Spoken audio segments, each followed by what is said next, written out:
Soak it all in.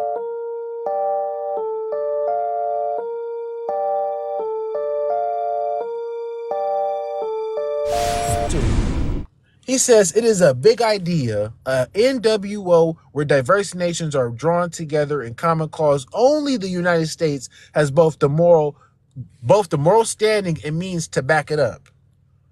I mean, I can show you other sources as well. So it's like, where are these people in high society pushing us? They're telling us. And I just told you, Louisiana, the Pope controls everything because he does the same thing. He pushes the same agenda. So he no different, nor is the president, nor is the ambassador from whatever land you want to bring him from. Look at this, Mikhail Gorbachev. He said this too. We should be familiar with Mikhail Gorbachev. He said we are moving towards what? The world of communism. And he said this, we shall never turn off that road.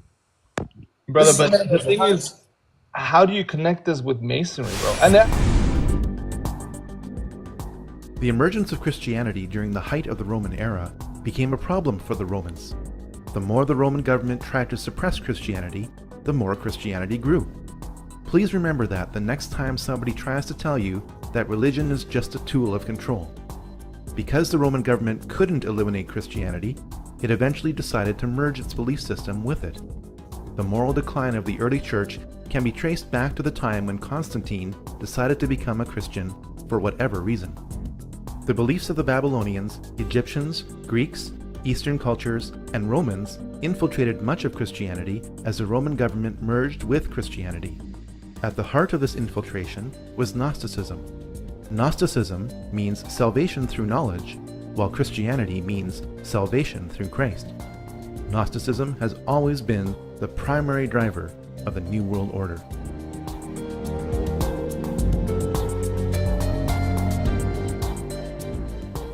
A military and religious order known as the Knights Templar was created in Jerusalem in 1118 by 9 French knights. Their official mission was to protect pilgrims on their journey to the Holy Land during the Crusades, and they participated in several battles in the Crusades themselves. The name Knights Templar was applied to this group when Baldwin II, King of Jerusalem, gave this group of knights lodging in his palace built on the ruins of King Solomon's temple. By 1128, the order was given special protection by the Pope. As the Crusades wore on, the Knights Templar set up offices in Christian countries to encourage enlistment.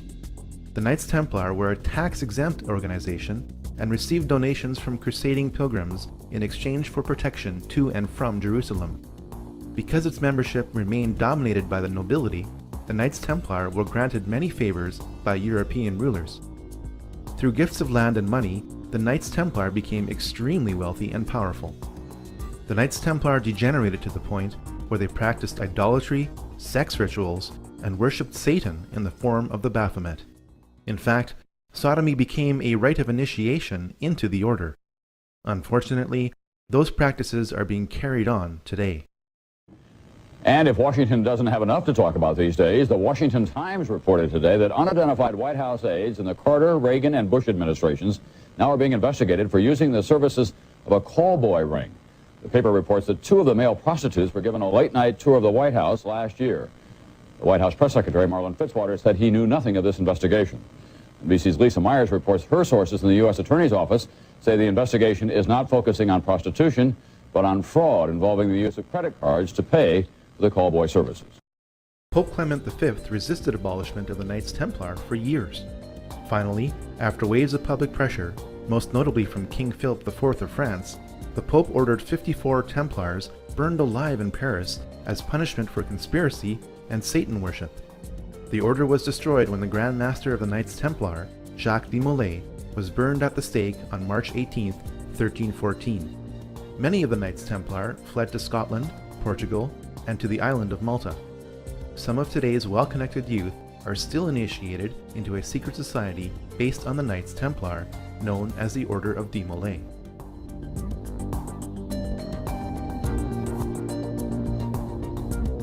The Rosicrucians were a religious order that combined the beliefs of ancient mystery religions with Christianity.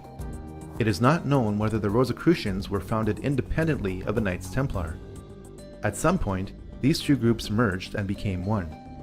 After the Knights Templar were abolished, the Rosicrucians became the key vehicle by which occult teachings were spread throughout Europe.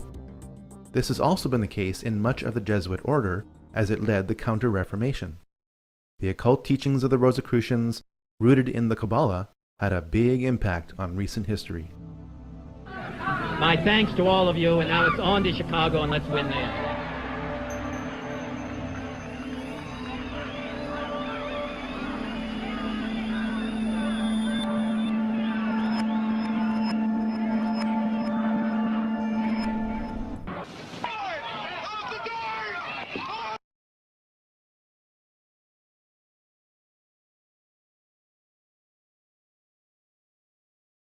Freemasonry started when the Rosicrucians merged with the stonemason guilds of Europe. From the 1640s onwards, as the construction of grand cathedrals declined, Masons concentrated less on stonework and more on occult teachings. By 1717, the world's first Grand Lodge of Freemasonry was established in London. Freemasons were initially viewed positively by the public for doing good works, and the number of lodges grew rapidly throughout Europe. The age-old satanic desire for power also grew within Freemasonry. A secret society within a secret society, made up of only the highest levels of Freemasons, fathered a ruthless philosophy that is affecting us to this day. On May 1st, 1776, the Order of the Illuminati was born.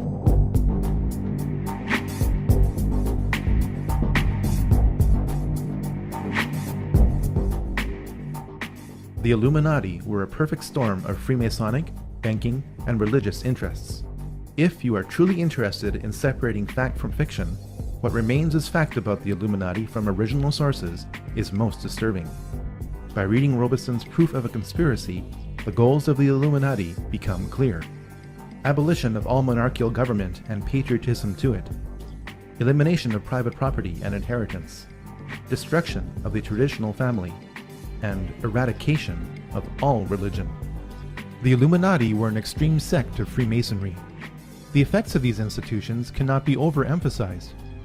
Over 5,000 years of occult history have been focused into Freemasonry and the Illuminati.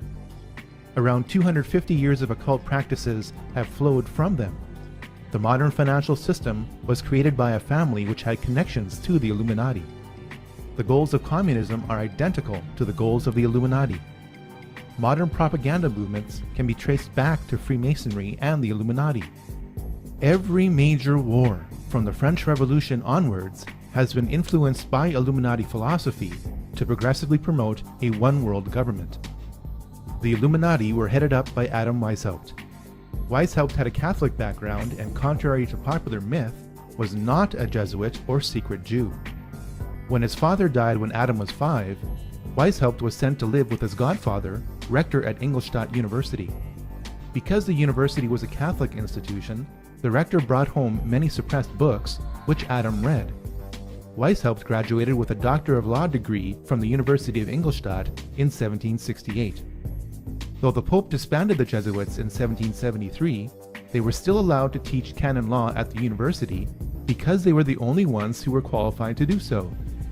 This angered Weishaupt and pushed him further towards the radical teachings he read as a child. At first, Weishaupt had only a few disciples who met locally in Weishaupt's apartment in Ingolstadt, Germany. To my knowledge, this is the only presentation to prove the physical origins of the Illuminati. From this upper room, an evil philosophy of extreme rationalism was born. Weishaupt was initiated into the Masonic Lodge of Theodore of Good Counsel in Munich in 1777. Through his growing associations with Freemasons, priests, preachers, professors, dukes, colonels, and counts, Weishaupt worked to weave the Illuminati into the rope of Freemasonry. The nobility wished to become members of the Illuminati to establish more connections to advance their own enterprises and interests. Members of the Illuminati were gradually told the intentions of the group as long as they agreed with them and could be trusted to keep its secrets. In 1782, dozens of participants attended the Masonic Congress of Wilhelmsbad, which became the power base of the Illuminati. At its height, the Illuminati had around 2,000 members. The House of Rothschild was on its way to becoming the most powerful banking family in the world.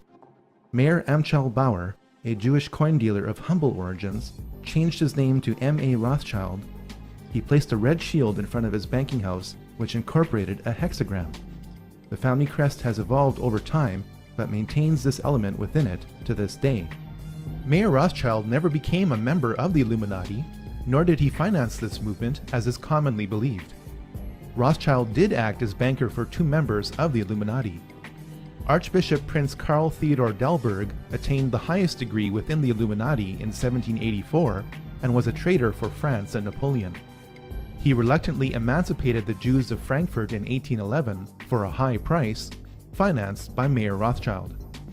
Karl, Landgrave of Hesse-Kassel, was deeply into the occult and was the main organizer of the Congress of Wilhelmsbad, held at the summer home of Karl's brother, William IX.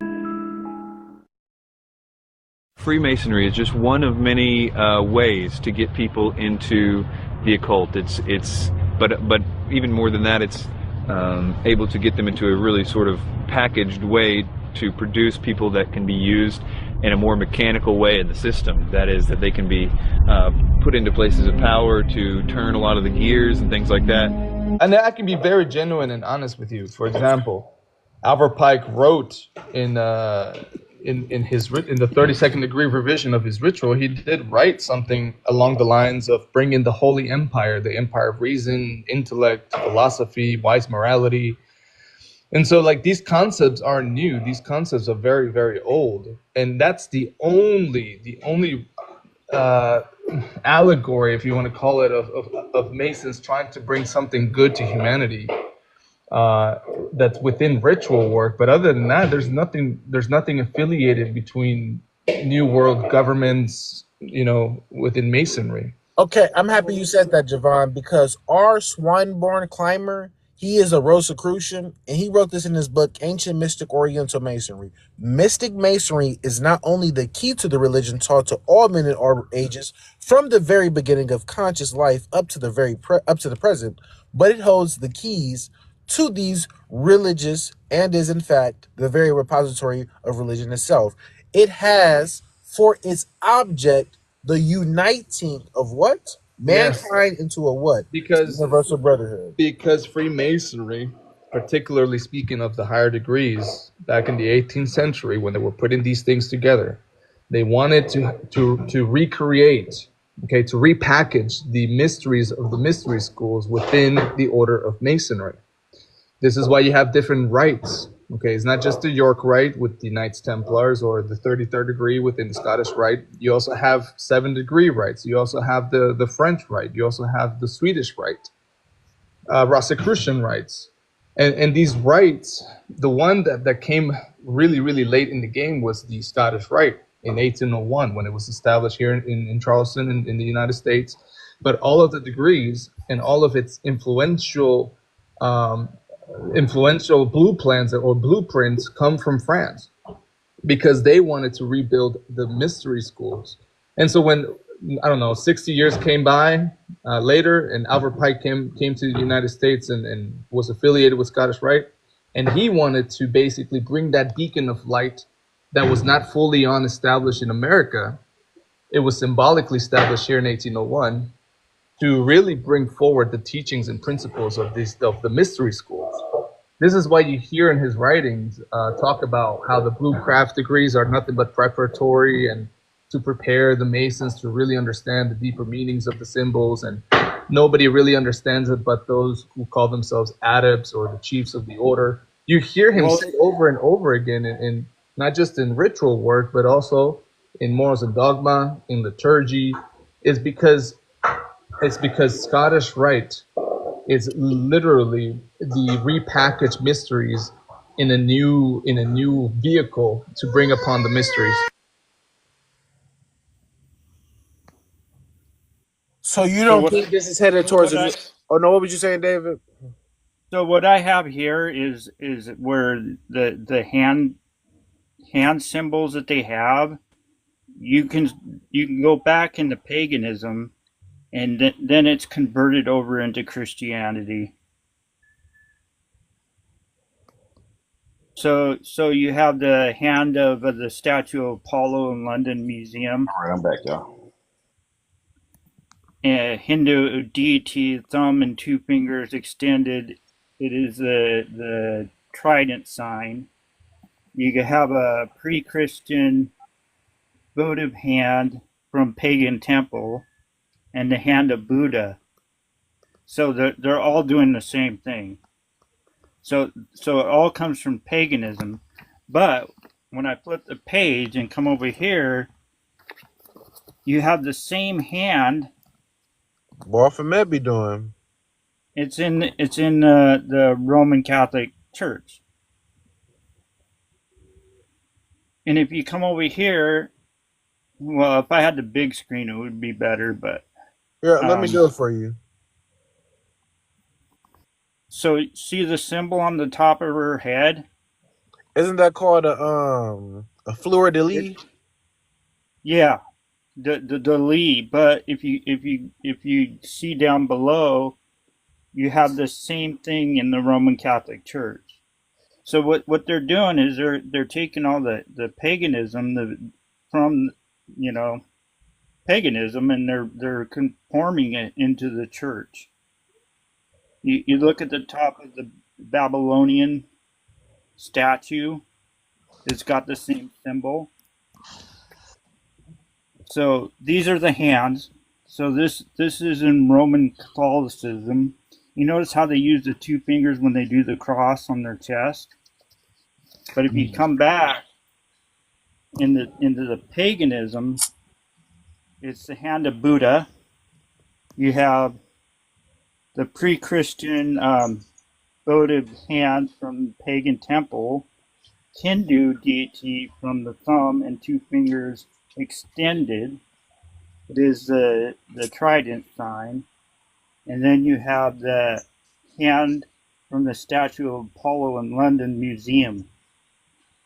So they all stem from paganism. And it's morphed over into the Roman Catholic Church. And this all goes back to Constantine, and he converted to Christianity. He converted all the paganism over into yeah.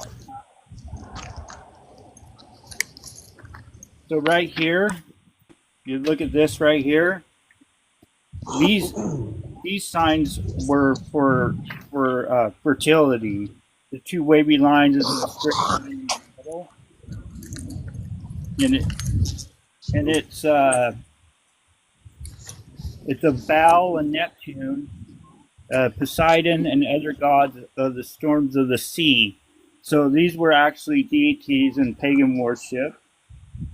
If you go to the trident as a weapon found among the Hindu gods, and this one right here, down here, is the trident. And it's, if you look at the top of the septacle, or the staff, it's got the fertility thing, and then you have the trident for Neptune. But if you go over into the church, you see a cross with the two wavy lines and the straight in the center, which is for fertility. This is one represents female and the other one male. This is supposed to be Jesus and Mother Mary, but can you see the symbol on its head? Yeah. You got the fertility god on its head.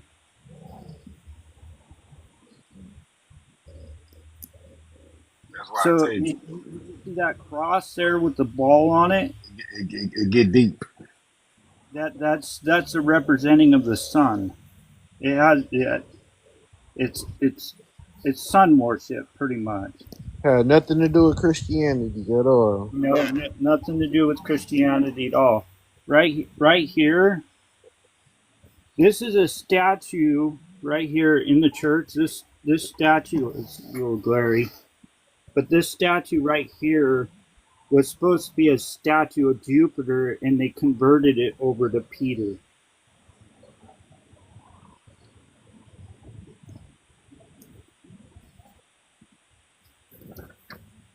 What book is It's that? crazy.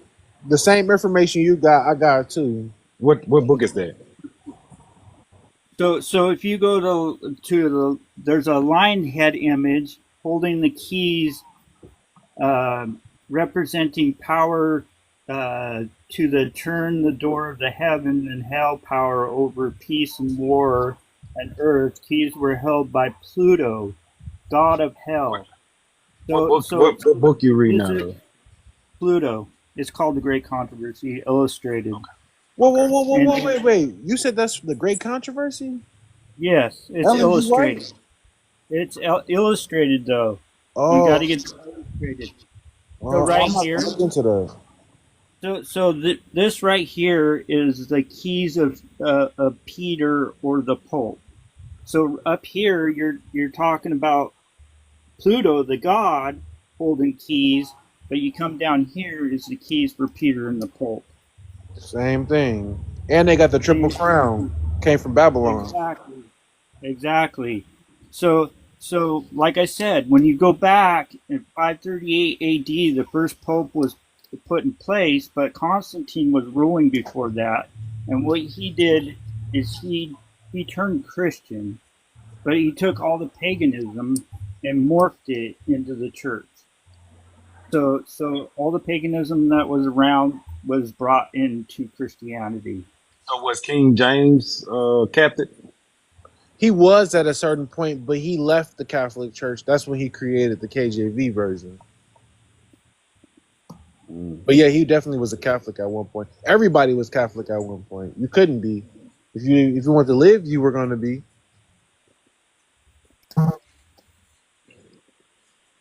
So yeah, so the beads themselves, the rosary beads, are pagan too.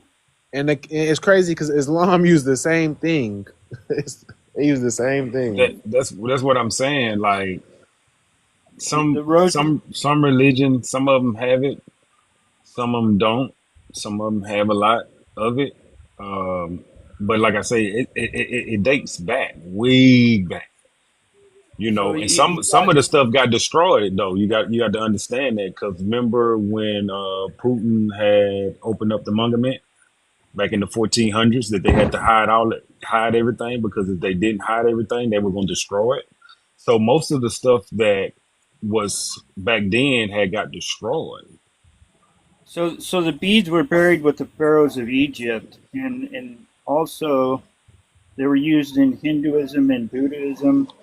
So the rosary beads have been around long before the Catholic Church. They just integrated them into the church.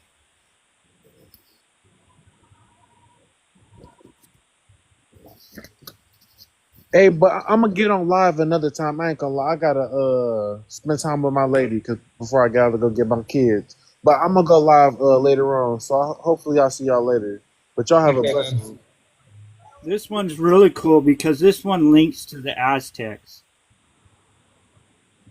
I've seen that before. What is that? It's holding pine cones in a That's what tree it on is. one. Okay. So you see the tree, and there's two pine cones. Yeah, I see it on the two sides. Then you got an Assyrian god holding another pine cone, and then you come down here, the Egyptian. So the pine cone staff, the symbol of solar god Horus's Egyptian museum. So there's a pine cone at the top of the staff, and this is Babylonian. He's holding a pine cone in his hand, pointing one direction. But if you come up here, you got the Roman Greek god of drunkenness, and Everly the pine cone staff, and another Roman deity. So there's another Roman deity with the pine cone at the top of the staff. Come over here, you have the pine cone lamp, and then the Vatican, right here, has the largest pine cone in the world. Not a coincidence, people. Hey, David, I'm gonna let you back up because I'm about to get off, bro. But y'all have a blessed one. I have an emergency too. What's your emergency, Pastor? What is my emergency? I'm going to feed God's people. Amen. That's the emergency, and that's why we're here today. Well, let me get right into it, friends. So please Take note of what's coming. Read the signs of the last days. Do not be caught unprepared, unready, lest you become a hypocrite. Let's get right into it, friends. What's trending right now? We have a lawmaker and lawmakers.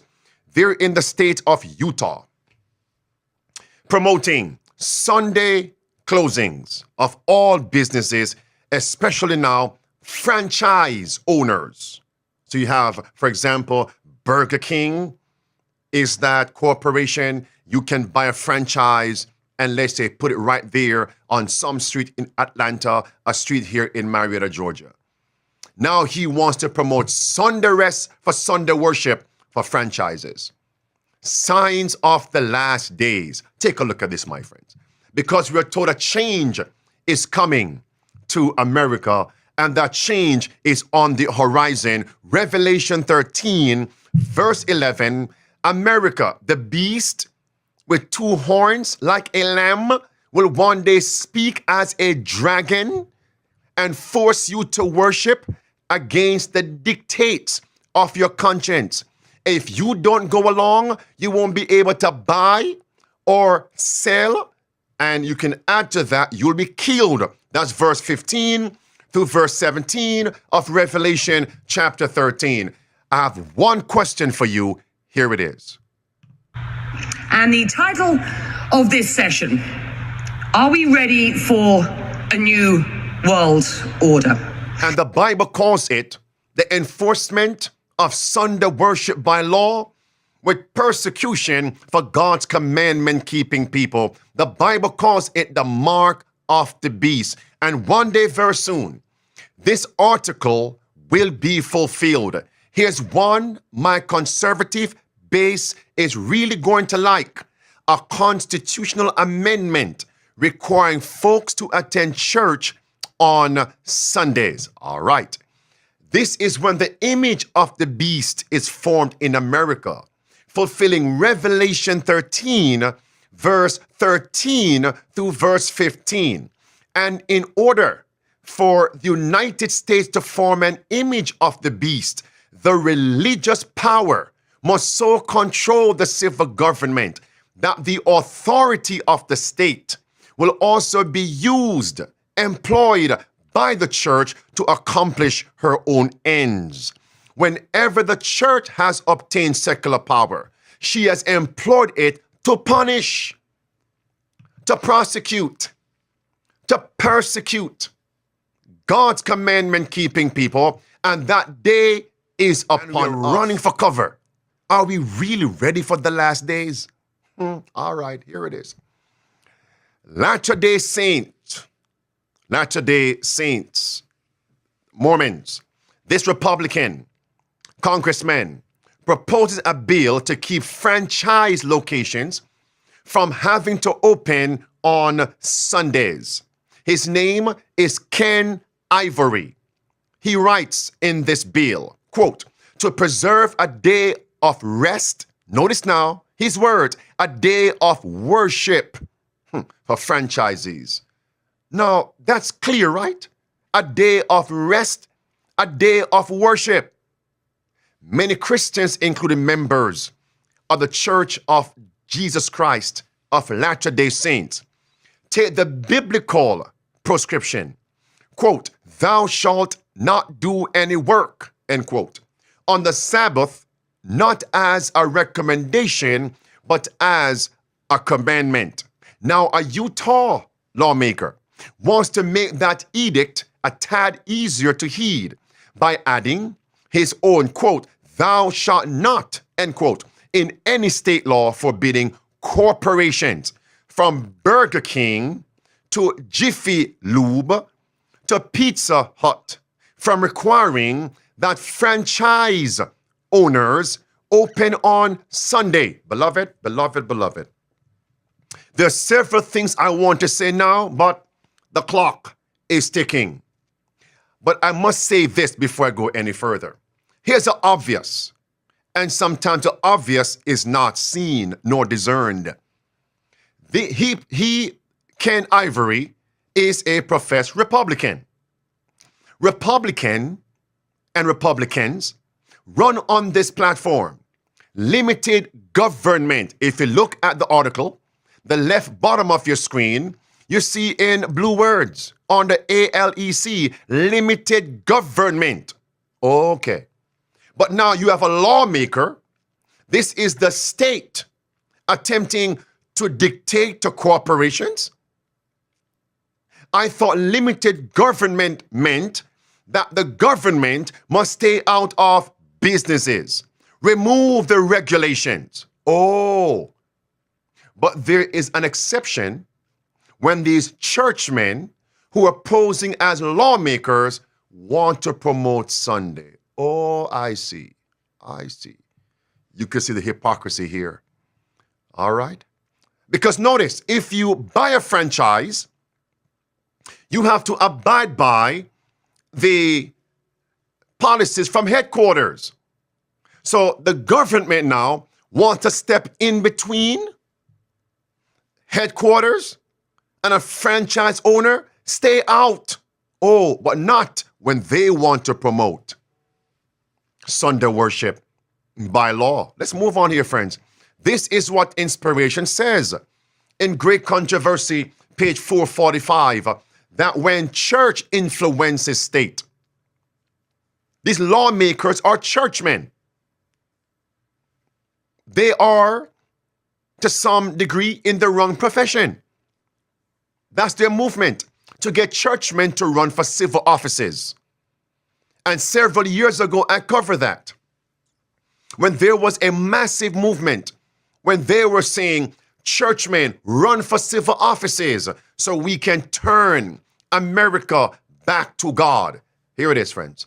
Once church influenced state to enforce their decrees and sustain their institutions, then Protestant America will form an image, that's it, to the Roman hierarchy, that's popery. And then we shall see prosecution and persecution. Let's read some of this. What is Ken Ivory's justification for saying franchise owners must be able to close on Sunday to worship on Sunday? The man's justification comes from the U.S. Constitution. Let's read this. This bill is about, quote, this bill is about respecting the religious beliefs and practices of those who choose to own and operate a franchise so they can choose to preserve a day of rest or worship. This bill provides them with the freedom to observe the same, quote, Sundays accepted, end quote, which is a right, an expectation enshrined in the U.S. Constitution. I must say something here. So what is this congressman, this lawmaker's justification? He says, in the U.S. Constitution, Sunday is a day for rest. Sunday is a day for worship. That's what he said. Now, I believe that men aren't infallible. God alone is infallible. And if the founders and the authors of the U.S. Constitution meant that Sunday is a day of worship based on the Bible, then I'm going to say candidly, emphatically, that the founders and the Constitution are wrong. Because the Bible doesn't say Sunday is a day of rest. All right, it doesn't say that. It said the seventh day of the week is God's day of rest, commonly called Saturday. I'm not saying the government must now enforce Sabbath rest by law or Saturday worship by law. Neither. You can force individuals to close and force them to worship. The civil government has no jurisdiction over the first 4 commandments. And we can put a question mark beside commandment number 5. Friends, here it is. Section 7 of the U.S. Constitution, which promotes Sundays accepted which means to rest on Sunday. You may pause the video, you may read that. Now comes our article. Sundays accepted means that Sundays is not a working day. It's a day for rest and worship. Blue words. This reflects an acknowledgement, they say, of Sunday as a day of rest or religious observance, which was customary at the time the Constitution was written. Who cares? It's wrong. Sunday's not the biblical day of rest, nor God's Sabbath. That's it. And I'm not promoting Saturday or Sabbath worship by law. All right. So who gave the world Sunday worship by law and Sunday rest? It is the papacy, Roman Catholicism. And they got that from paganism. That's it. Heathenism. Let's be clear. Heathenism. And if you trace it back, it came from Satan. Sunday, commonly called Sunday, is the first day of the week. And the devil wants to be first. You can have it. You can have it. And now we're seeing a law promoting what popery exalts. What do you call that? That's an image of the beast. Popery. Now, if this becomes law, you know what time it is. Now, friends, here it is. To prove his point, this is Supreme Court justice in America in the 1800s. To prove this point, that America is a Christian nation. That sounds like a movement today, right? Justice David Brewer did cite these documents, such as the Commission to Christopher Columbus, multiple colonial charters, state constitutions, and oaths of office. Brewer found evidence of America's basic Christianity in the U.S. Constitution, citing the Sundays accepted. Do you not realize it's all popery? Who was behind Christopher Columbus? Popery. It's clear. And the founders, many of them, were Sunday worshippers, and they received Sunday worship from Roman Catholicism. And while they fled the old world, fleeing from papal prosecution and persecution, they still held fast to popery's Sunday worship. So friends, there it is. Congress and the president will not be working on Sundays. Sundays accepted. And remember, even more recently, another Supreme Court justices also stated that laws that promote Sunday can be used for health, safety, and recreation, and the general well-being of citizens, even though it may have a religious connotation. What's my point? Whether it is the GOP, the Elephant Party, or the Donkey Party, Sunday worship by law is coming. But the point here is, watch the next 4 years. If this world lasts for 4 more years, let's move on from that.